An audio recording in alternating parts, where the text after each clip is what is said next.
Hello everyone, मैं doctor कृति नेमा, साईं शिवा नेत्रालय जबलपुर से।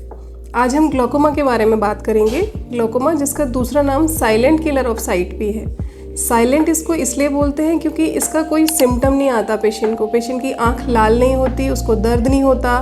विजन लॉस शुरू में पेरिफेरी से शुरू होता है तो पेशेंट उतना जज नहीं कर पाता। सेंट्रल विजन लॉस बहुत एडवांस्ड स्टेज में होता है जब तक पेशेंट को पता चलता है इसके बारे में। इसके साइलेंट होने की वजह से it is the leading cause of irreversible blindness world wide. Irreversible age इन इसकी वजह से जो डैमेज हो चुका है उसको हम रिपेयर नहीं कर सकते। इसकी सिवेरिटी हम इससे समझ सकते हैं कि एक तो इरिवर्सिबल है, उसके बाद इसको हम कभी ख़त्म नहीं कर सकते हैं। ये लाइफ टाइम रहता है, पेशेंट को लाइफ टाइम ड्रॉप्स डालने पड़ते हैं। इसके प्रोग्रेशन को हम हॉल्ट नहीं कर सकते हैं, ये बढ़ेगा ही, बट हम इसके बढ़ने की स्पीड को कम कर सकते हैं, डिले कर सकते हैं दवाइयों की मदद से।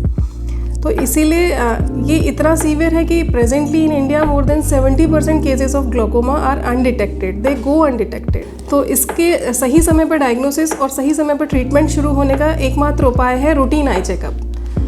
या फिर अगर आप किसी छोटी मोटी प्रॉब्लम के लिए डॉक्टर के पास जाते हैं, डॉक्टर आपको आंखों के एग्जामिनेशन करके आपकी दवाई देते हैं और फिर आपको बताते हैं कि आप ग्लोकोमा सस्पेक्ट हैं।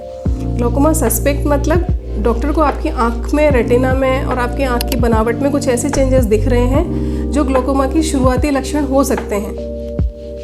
तो उसके लिए हमें कंफर्म करने के लिए कि ये ग्लोकोमा ही है या आपकी आंखों की बनावट ऐसी ही है, ये फिजियोलॉजिकल चेंजेस हैं, ये डिफरेंस करने के लिए हमें कुछ इन्वेस्टिगेशंस करने पड़ते हैं। तो अगर दिन भर में ओपीडी में हम 10 से 15 पेशेंट को ग्लोकोमा सस्पेक्ट बोल के उनके इन्वेस्टिगेशंस आगे करते हैं तो 20 to 30% पेशेंट ही ऐसे होते हैं जिनका डायग्नोसिस ग्लोकोमा बनता है, जिनको एक्चुअली ग्लोकोमा होता है।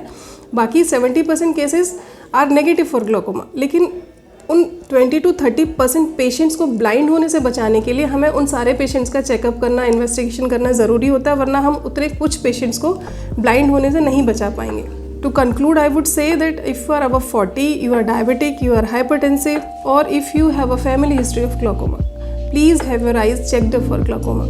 Thank you.